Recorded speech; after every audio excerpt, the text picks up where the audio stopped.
¿Qué está pasando, Lidiet, con el tema de los feminicidios en México? Bueno, el tema de los feminicidios en México es muy complejo. Yo en este libro me concentré en particular en una región muy específica y en un tiempo muy específico porque le di seguimiento durante 6 años a varios casos en los que se presume que podrían estar conectados, que hay patrones similares, que hay formas, modus operandi similares, que desaparecen en lugares muy específicos y sus cuerpos de quienes fueron halladas aparecen en lugares también muy específicos con lesiones o la manera en cómo están dispuestos muy similares, por lo que se puede presumir, aunque no se puede, yo no lo puedo decir así al 100%, pero se puede presumir que varios de los casos están conectados. Sobre todo son 10 casos que documento en un espacio muy chiquito, como de 5 kilómetros cuadrados, en un horizonte de 4 años. Y hasta la fecha siguen desapareciendo muchachas. Pues 2 de los casos, por ejemplo, ahorita se les está vinculando al pozolero, al monstruo de Ecatepec, al mal llamado monstruo de Ecatepec. Entonces la idea era un poco tratar de desarrollar las líneas de investigación que se quedaban en el aire, que las autoridades no siguieron. Y a lo largo de este ejercicio periodístico, pues surge esta idea de que habría cierta vinculación, pero además, mientras se va investigando todo esto, brinca otro fenómeno que es el tema del río Los Remedios, en donde por una orden judicial hacen 2 dragados o 3, 2 por lo menos registrados, y hasta la fecha no sabemos cuántos restos fueron hallados ahí, no solo de adolescentes, sino también de hombres jóvenes. Y en ese sentido, regresando a tu pregunta, el feminicidio en México tiene muchos rostros, tiene muchas caras, hay fenómenos distintos, depende si es en el norte del país o en el sur del país, si es la violencia que está vinculada por ejemplo, a la violencia familiar, que es más preponderante, por ejemplo, en los estados del sur, ¿no? Más vinculado a esta cuestión. En el norte se da otra dinámica justo debido al crimen organizado, a lo que llaman la pugna entre grupos, etcétera. Y lo que yo trato de desarrollar en esta zona, que es muy cerquita de la Ciudad de México, que es el área conurbada, pues que son estas ciudades o colonias dormitorio que para venir a trabajar acá a la ciudad, es que se da un fenómeno muy similar al que ocurrió, por ejemplo, en los años 90 o en los 2000 en Ciudad Juárez, que tiene que ver con estos ritos de paso de miembros del crimen organizado, en los cuales esta novatada del crimen organizado se ceba en el cuerpo de las mujeres, y además de mujeres muy jóvenes. Pero para mí lo más importante, digamos, del libro es como ir evidenciando, o sea, que todos estos casos se pudieron haber resuelto muy rápido, porque los datos, los indicios, las líneas de investigación siempre estuvieron ahí, ¿no? O sea, no es que estos tipos sean genios, es más bien, pues que otra de las líneas de investigación que tampoco jamás se siguió, tuvo que ver con que miembros en activo, tanto de la policía municipal, como la policía estatal, tendrían una vinculación bastante activa en este tipo de desapariciones.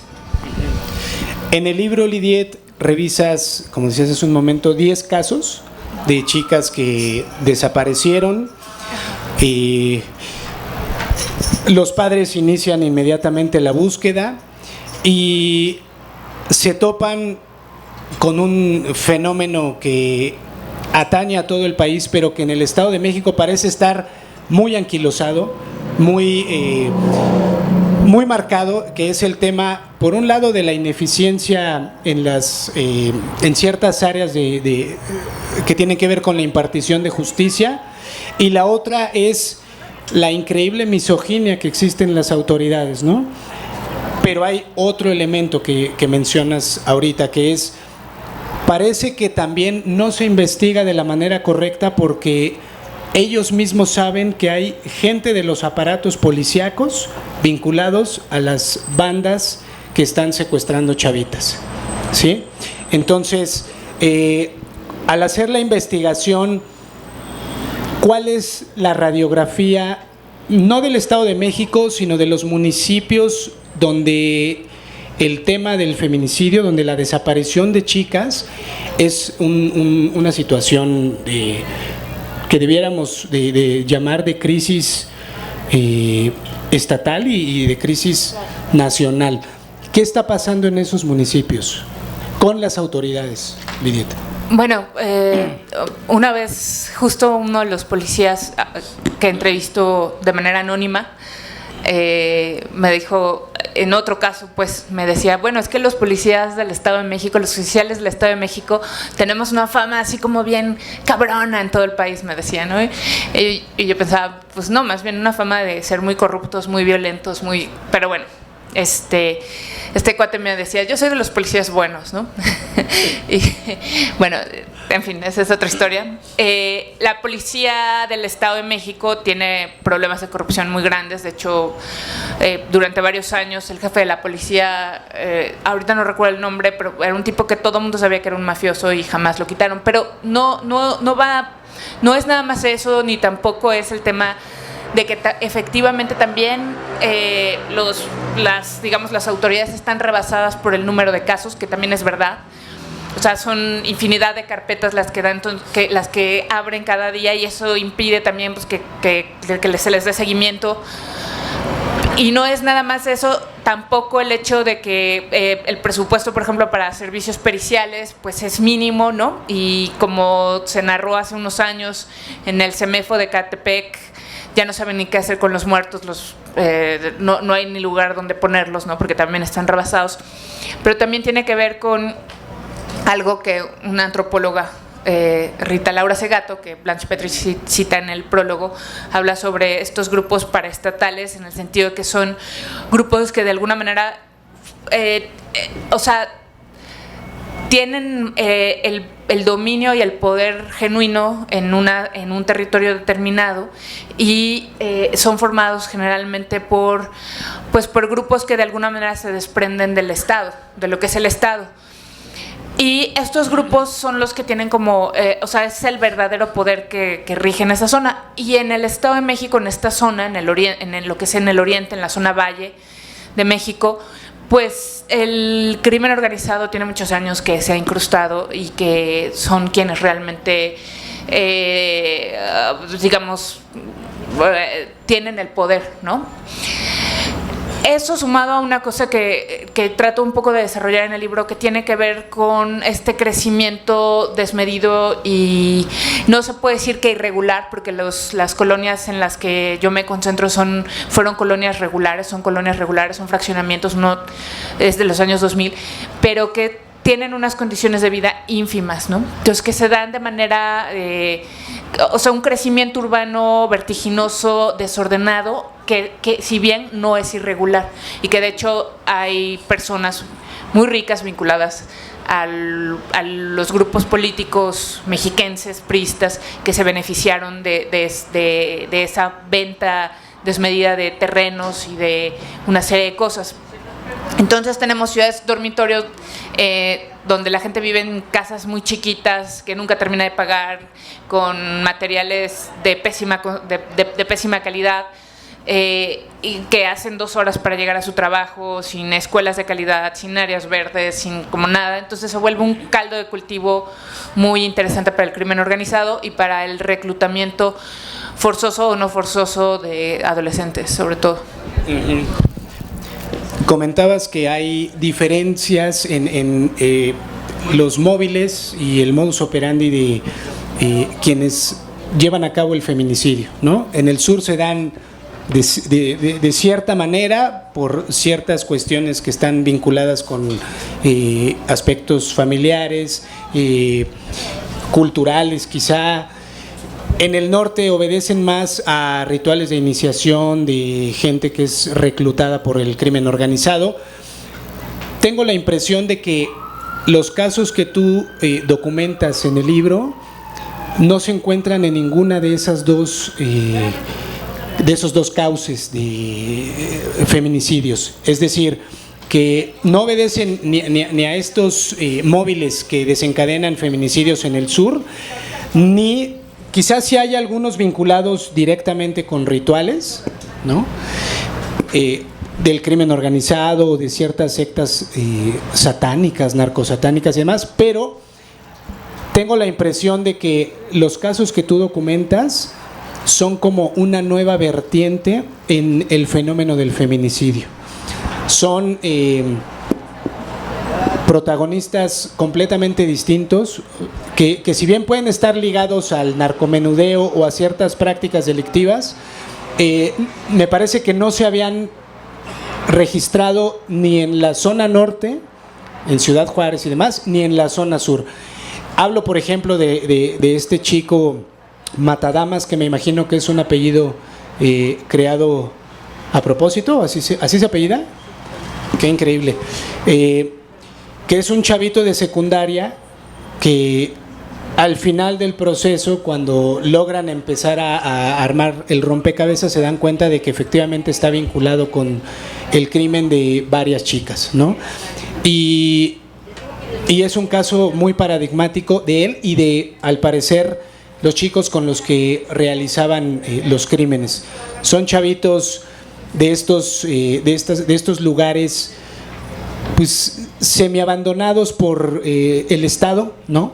Son fraccionamientos nuevos, pero como bien describes, no solo no tienen áreas verdes, en realidad están diseñados estrictamente para, ni siquiera para resolver una necesidad de vivienda, ¿no? Fueron el gran negocio de algunos gobernadores del Estado de México, y esos espacios y las problemáticas que ellos mismos viven dentro de casa generan una nueva forma de construir feminicidas. ¿Hay algo de cierto o es un alucín mío que voy construyendo con mi mente retorcida?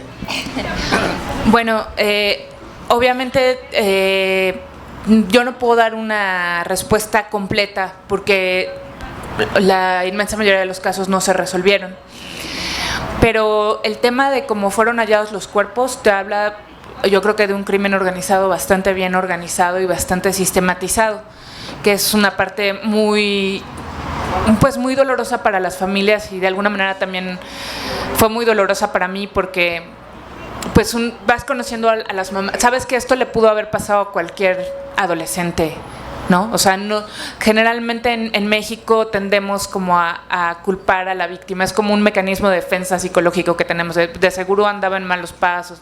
Pues de los casos que yo reporté, pues prácticamente en la mayoría era muy claro que se trató de lo que llaman en la prensa levantones de oportunidad. O sea, una niña salió por las copias y ya no regresó, otra fue al café internet, ya no regresó, su mamá le dijo, ve a la casa por el monedero, y todavía la ve pasar una vecina pero ya no llega a su casa, ¿no? O sea, como cosas muy que te dan, o sea, que hablan, que sugieren que se trata pues de levantones, ¿no? O sea, ahí no hay prevención más que lo que yo llamo resarcir el tejido social, ¿no? O sea, eso ahí no aplica nada de revisa sus redes sociales y ya, o sea, no, lo único que puede aplicar es realmente que no haya inseguridad en las calles, que haya un tejido social sano, ¿no? Y la manera en cómo fueron hallados los restos hablan de un tipo de crimen organizado muy cruel, muy violento, pero muy bien organizado, ¿no? Muy sistematizado, yo honestamente también de alguna manera hice el libro porque me sorprendió que un día supiéramos que había 6,000 restos óseos en el Río de los Remedios, que los padres hablaran de 40 cuerpos hallados o de 30 cuerpos hallados, o de pies o de manos o de cráneos, y que no pasara nada, que hasta la fecha la Fiscalía del Estado de México no ha admitido cuántos restos halló en 2014 en el Río de los Remedios, cuántos están vinculados, porque pues en el libro yo recabo que al menos 4 restos, o sea, restos de 4 personas fueron hallados en las mismas circunstancias, con el mismo tipo de descuartizamiento, con las mismas bolsas, con los mismos amarres. Es decir, No se tiene que ver CSI para imaginarse que hay un vínculo ahí muy potente y muy fuerte que hasta la fecha ninguna autoridad del Estado de México ha querido reconocer, ¿no? Y la mayoría de estos restos pertenecían a adolescentes. O sea, la más grande tenía 19 años, ¿no? O sea, las demás, pues, 18 años. Restos no identificados, no se sabe si son de niñas migrantes, hombres también que tampoco han sido identificados, que se encontraron unas piernas masculinas. O sea, eso es lo que sabemos, pero no sabemos cuántos, nadie sabe cuántos. O sea, sabemos del torso de una niña porque una de las mamás logró identificar a su hija, y al abrir la caja en la fosa común resulta que no había solo un torso, sino que había 2 torsos femeninos y unas piernas masculinas, ¿no? O sea, es así como sabemos que algo espantoso fue hallado ahí, en esta fosa clandestina de aguas, ¿no? De aguas negras, pero hasta la fecha nadie sabe qué más. O sea, nadie sabe, o sea, nadie sabe cuántos restos han sido identificados, a cuántos le sacaron ADN. Sabemos que a algunos no, pero no sabemos a cuántos sí. Sabemos que se catearon casas de seguridad en donde había montañas de ropa, y hasta la fecha no sabemos cómo se procesó esa ropa, si se procesó esa ropa, si no se procesó. O sea, no lo sabemos. Sabemos que hay un policía judicial que aparece al menos en 2 expedientes judiciales, y sabemos que la única investigación que se hizo fue mandarle un oficio para preguntarle sobre sus actividades diarias. O sea, eso es lo que sabemos, pues, ¿no? Sabemos que hubo 3 adolescentes que desaparecieron en la misma zona de los Héroes Tecámac y fueron halladas sobre la misma carretera con amarres en las muñecas muy similares, pero hasta la fecha no se han vinculado los casos, ¿no? Es decir, es desolador. Yo creo que obviamente, insisto, yo no puedo afirmar que todos los casos están vinculados, pero no son casos que yo escogí al azar ni que dije, bueno, y ahora tal, sino son casos en donde se supo que había indicios muy similares, que había indicios que apuntaban, había mensajes de textos que salían del teléfono de una de las desaparecidas al de la otra. Las 2 niñas fueron halladas sin vida después. Sabemos que se mandaron otros mensajes de texto, o sea, que hubo muchas cosas, todos esos mensajes de texto, todos hacían referencia con mucho conocimiento de causa a la delincuencia local, y no se investigó nada, no se investigó sobre quiénes hablaban, no se investigó. Es decir, no sé, hubo llamadas, esto ya no lo puse en el libro, pero hubo llamadas a una vecindad en Ciudad Neza, y jamás llegaron los judiciales a preguntar quién había llamado aquel día, y no, pues nadie, y ya, ¿no? O sea, es decir,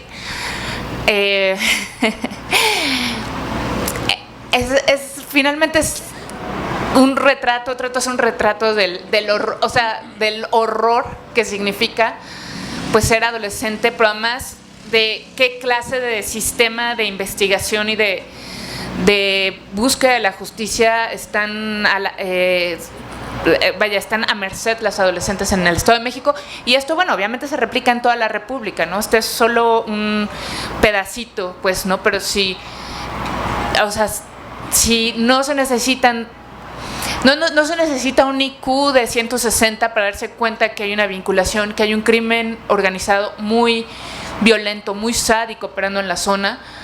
¿Por qué no hacen nada, no? O sea, ¿por qué desaparecen niñas y adolescentes y nadie hace nada, no?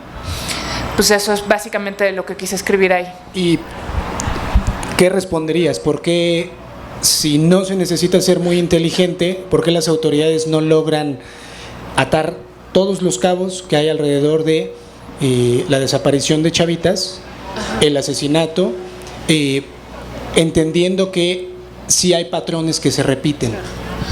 Bueno, ahí sí tengo como varias teorías. En términos muy prácticos, es un poco entrevistando a un criminólogo ahí. O sea, no se explica el actuar de un crimen organizado de este tamaño sin la participación activa de miembros de la policía, ¿no? Del aparato de seguridad pública y el judicial. O sea, eso, vaya, en términos muy prácticos. En términos más, llamémosles, más estructurales, pues obviamente Esta es una sociedad misógina, tiene los primeros lugares de abuso sexual infantil, los primeros lugares de embarazo adolescente, o sea, todo eso es un continuum de violencia machista, pues, ¿no? Y en tercer lugar, que yo es de donde saco, o sea, creo que es la primera causa, pero no quiero sonar como propeje, pero tiene que ver con el neoliberalismo, ¿no? Con un sistema económico neoliberal en donde lo que prevalece es la mercancía. Cuando empezaron a surgir este tipo de feminicidios tan dolorosos en Ciudad Juárez, los investigadores desde el punto de vista económico decían que Ciudad Juárez era el laboratorio del neoliberalismo en el mundo. Eran los años 90, inicios de los 90. Y creo que un poco pasa eso aquí, ¿no? O sea, una jovencita como mercancía que además tiene un valor, pues como tiene valor las mercancías en el neoliberalismo, ¿no? Muy fugaz, muy breve. Y un individualismo rapaz, apabullante, en el cual no hay solidaridad, no hay ningún tipo de, insisto, de tejido social, ¿no? Inclusive esta dinámica, a mí casi siempre me invitan como, obviamente, asociaciones que están buscando niñas y siempre hablan, pero bueno, ¿qué podemos hacer para prevenir? Y siempre hablan de la prevención como, revisan las redes sociales y que no hables con extraños, no salgas, o sea, sí, pero, o sea, eso sí, se tiene que hacer, pues es necesario, en fin, pero si a estas niñas las levantaron a plena luz del día, ¿no? Es decir, no hay prevención posible que pase por lo individual. O sea, es necesario resarcir el tejido social. Y se oye como muy abstracto y muy extraño, pero me acuerdo, eso no viene en el libro, pero me acuerdo mucho que una vez estando en Oaxaca, estábamos en una comunidad y nos estaba platicando el señor que nos recibió y nos decía que bueno, que en toda la zona había crimen organizado, pero que en la comunidad no, y le decía, ¿y por qué no? Dice, pues es que no los dejamos entrar, ¿no? O sea, y suena como no los, o sea, yo sé que no es tan fácil no dejar entrar, pero tiene que ver con tejido social, o sea, tiene que ver con este rollo del trabajo comunitario, de la organización, de la seguridad, del sentido de comunidad, del sentido de que, o sea, para que nos vaya bien a todos, nos tiene que ir bien a todos, ¿no?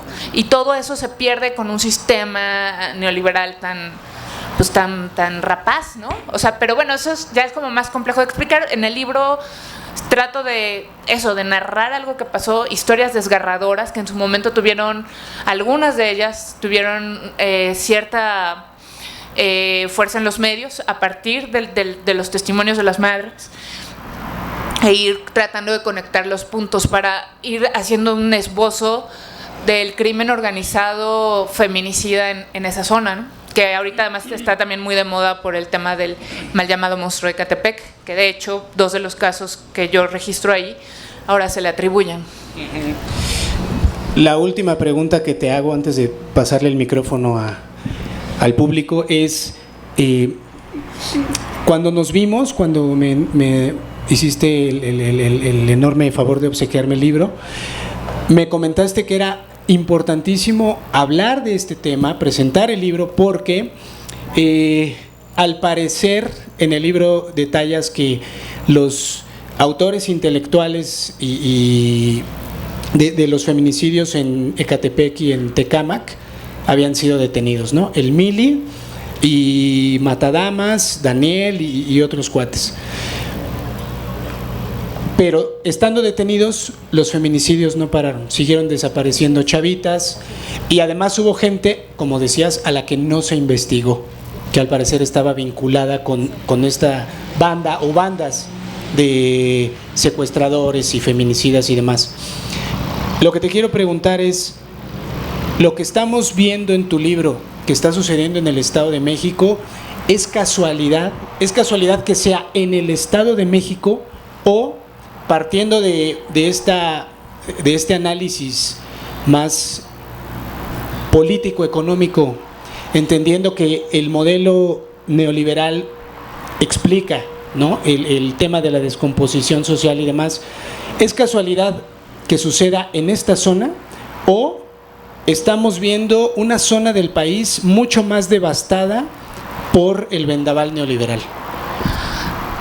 Bueno, no es casual, pero tampoco es la zona más devastada. O sea, Tamaulipas es una zona del horror, Veracruz es la fosa sin fin, en Coahuila hace unos años, bueno, pues siguen sacando restos del desierto, es decir, hay zonas que no se han visto tan afectadas, ciertamente hay zonas mucho más seguras que otras, o sea, eso es real. No es casual porque es la zona, o sea, cuando generalmente platico esto, siempre me dicen, bueno, es que Ecatepec es lo peor. Sí, pero no siempre fue así, y eso se nos olvida. Así como Tamaulipas no siempre fue Tamaulipas, bueno, sí, siempre fue Tamaulipas, me refiero a no siempre fue este horror, ¿no? No siempre fue los 72 migrantes, ni San Fernando, ni como Veracruz no siempre fue la fosa sin fin, ¿no? Es decir, sí había lugares propensos, pero esto que estamos viendo, pues sí es una cosa que hace 20 años no pasaba, ¿no? Es decir, no, sí podía haber inseguridad, sí había violencia de género, pero ya esta dislocación completa de, pues es que como vivir en una pesadilla esquizofrénica, ¿no? O sea, por ejemplo, este rollo de que el monstruo de Ecatepec echaba restos en un baldío, me platicaron varias personas que estuvieron ahí, dices que olía muerto, pero ahí pasaba toda la gente y no detenerse, o sea, un grito a voces de las desapariciones y que la vida continuara, o sea, eso no siempre fue así. Entonces, pues sí tiene que ver con, pues sí, con esta descomposición ocasionada por una pésima estrategia de seguridad, por la desvalorización del trabajo, porque a los jóvenes, a los adolescentes no les han dejado ningún tipo de esperanza o proyecto, sueño de vida o dignidad que no pase por ser sicario o halcón, o sea, tiene que ver con todo eso, ¿no? O sea, pero no siempre fuimos esto. Y otra cosa que siempre me preguntan es, pero ya no se puede cambiar, ¿verdad? Y no, o sea, sí se puede cambiar. O sea, sí se puede cambiar. Lo que pasa es que pues sí requiere muchísimo trabajo y de todos, con esto, pero con decir de todos, yo no pretendo generalizar porque lo dicen, todos somos culpables. No, no es cierto, no todos somos culpables. Hay unos más culpables que otros. Hay gente que aplicó políticas económicas muy específicas y aplicó programas muy específicos que fueron destruyendo completamente el proyecto de país, ¿no? Bien, Lidiet. Pues vamos a pasarle el micrófono al público. ¿Alguien que quiera hacer pregunta? Hola, ¿qué tal? Perdón, estaba atendiendo la librería, pero escuché toda la plática. Es horrible decir me encantó tu libro, pero me encantó. Es horrible decirlo porque de pronto pensar que te pueden encantar estas historias terroríficas suena de pronto mal dicho, pero me pareció escalofriante, me pareció muy duro, pero me pareció extremadamente necesario. Creo que es una historia que necesitamos contarnos y contárselas a todas nuestras mujeres alrededor, y para no caer, para no dar chance, para no promover, para no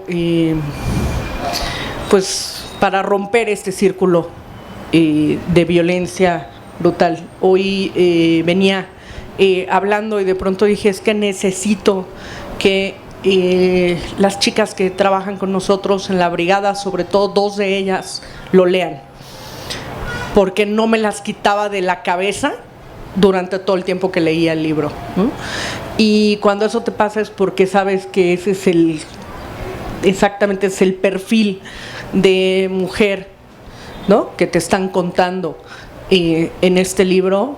Muchas gracias, me parece un libro muy valiente, me parece que hay que tener muchos ovarios para contar una historia así, y para que no sea otra más, y para que se vea un trabajo atrás de que te importa la víctima, de que te importa cada una de estas chicas que está atrás, de que las sientes, de que sabes lo que está pasando y de que no son un número. Así que muchísimas gracias. Gracias. ¿Alguien más?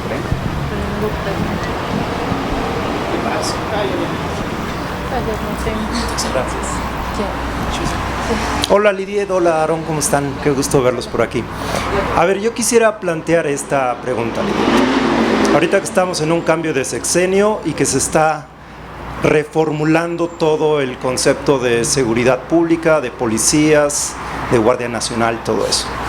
Esta cuestión de comercializar a la mujer, porque eso es un poquito lo que entendí, no he leído todavía el libro, de comercializar a las chicas, se está dando en muchas partes del mundo, no nada más en México. En la Europa del Este se da muchísimo, hacia la Europa occidental. ¿Qué tú piensas que podría construir para mejorar el problema, que es básicamente las autoridades, que si son ellos quienes colaboran con el crimen organizado para conseguir, ahora sí que la mercancía, aunque suene así de feo, para hacer este negocio, ¿qué se puede reformular para salir de este círculo vicioso, según tu visión y tu investigación? Sí, gracias, Josem. Pues yo creo, a mí me gusta mucho la experiencia de Cherán, y ya sé que suena, pero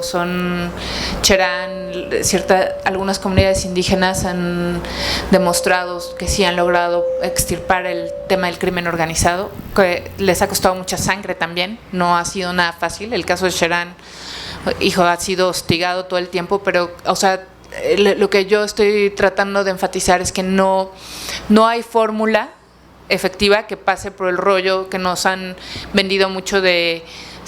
Por ejemplo, me decía una diputada, ¿no? Es que hay que sensibilizar a los policías, ¿no? Y yo, sí, claro, los cursos de sensibilización. Sí, o sea, vas a ir a sensibilizar al cuate que está cortando en pedacitos a las chavitas, ¿no? O sea, ¿qué sensibilización les vas a dar, no?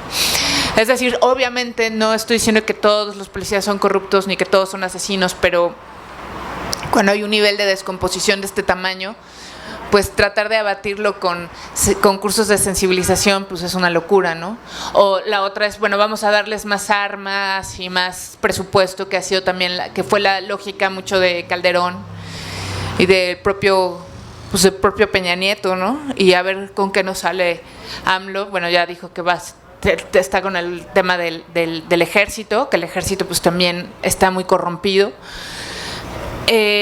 Entonces, lo que ha sido efectivo a una escala muy chiquitita en lugares, por ejemplo, Cherán tenía unos niveles de delincuencia organizada o de crimen organizado bastante grandes con el tema de la tala ilegal y también con secuestro de adolescentes, con reclutamiento forzoso para niños, ¿no? Que ese es otro tema muy fuerte, que obviamente no es lo que toco en este libro, pero pues es otro tema escalofriante. Y ellos lo que decidieron fue hacerse cargo de su seguridad obviamente a un costo muy alto, ¿no? O sea, les mataron a varios dirigentes, tuvieron que hacer una serie de cosas muy fuertes, pero ha sido efectivo hasta ahora, ¿no? En cuanto a seguridad.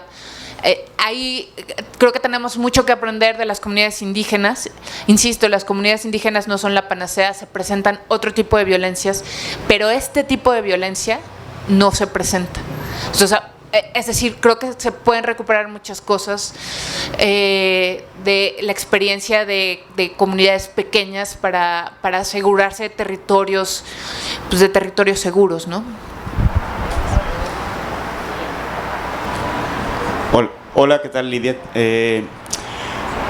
Yo me imagino que a lo largo del proceso de escritura del libro, ya después de haber investigado, etcétera, debes descartar un montón de material por cuestiones de síntesis, pero también de que son cosas o demasiado sensibles o de plano especulativas, pero que están ahí, es decir, que emergen, pero que no hay manera de dejarlos adentro de este tipo de investigación periodística, ¿no? ¿Qué haces con todo ese material?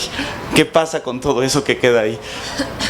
Y una pregunta ligada, ¿y qué haces con tus emociones que se ven seguramente vapuleadas durante todo el proceso? Sí, gracias, Martín. Pues, o sea, yo di cobertura a estos casos como 6 años y medio, y durante ese tiempo estuve recabando información de estos casos. Entrevisté a las familias varias veces.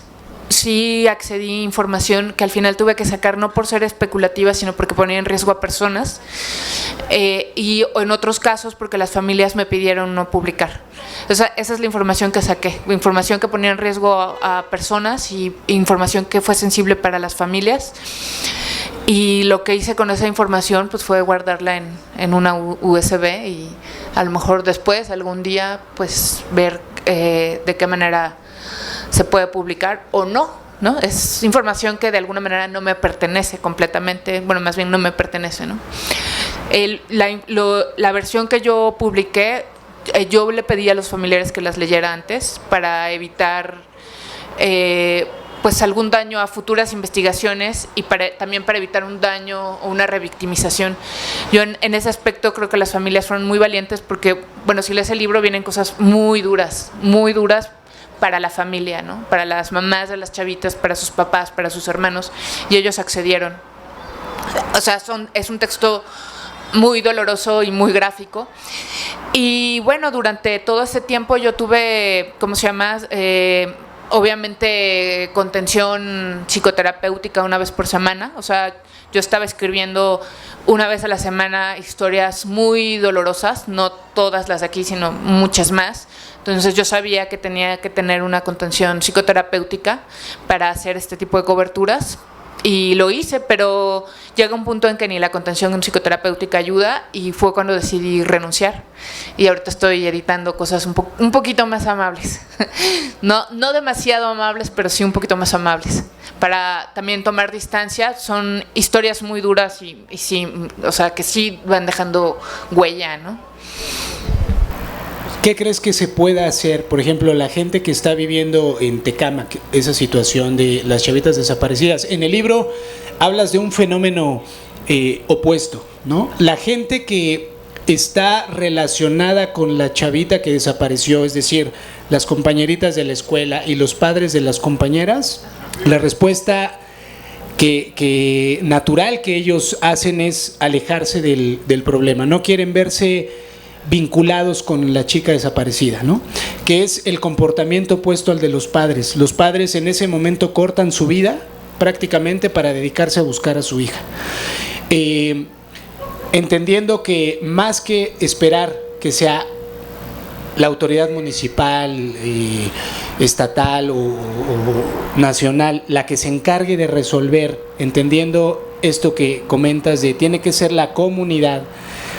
¿Qué es lo que se necesita en zonas como Tecámac, como Ecatepec, que efectivamente nunca fueron, antes no eran un panteón clandestino, una gran fosa, un lugar donde se reprodujera el crimen organizado como sucede ahora?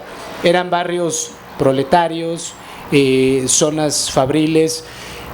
¿Qué es lo que, o zonas rurales, ¿no? Como era el caso de tal vez de Tecámac, pero ¿qué es lo que la gente necesita empezar a construir en su imaginario para, digamos, cerrar la pinza, ¿no? De que todos caminen en una misma dirección y no solo sean los padres de las chicas desaparecidas? Creo que ha habido cosas muy interesantes. Por ejemplo, en octubre hubo varias marchas en Jardines de Morelos. Nunca se había movilizado la gente de ahí, jamás. Cuando yo digo que tiene que partir de ahí, no quiere decir que las autoridades no hagan nada, pero o sea, sí tiene que pasar forzosamente por la organización vecinal para prevenir, sobre todo, pues el crimen, ¿no? O sea, porque una vez que ocurre está muy complicado con el sistema de justicia que hay.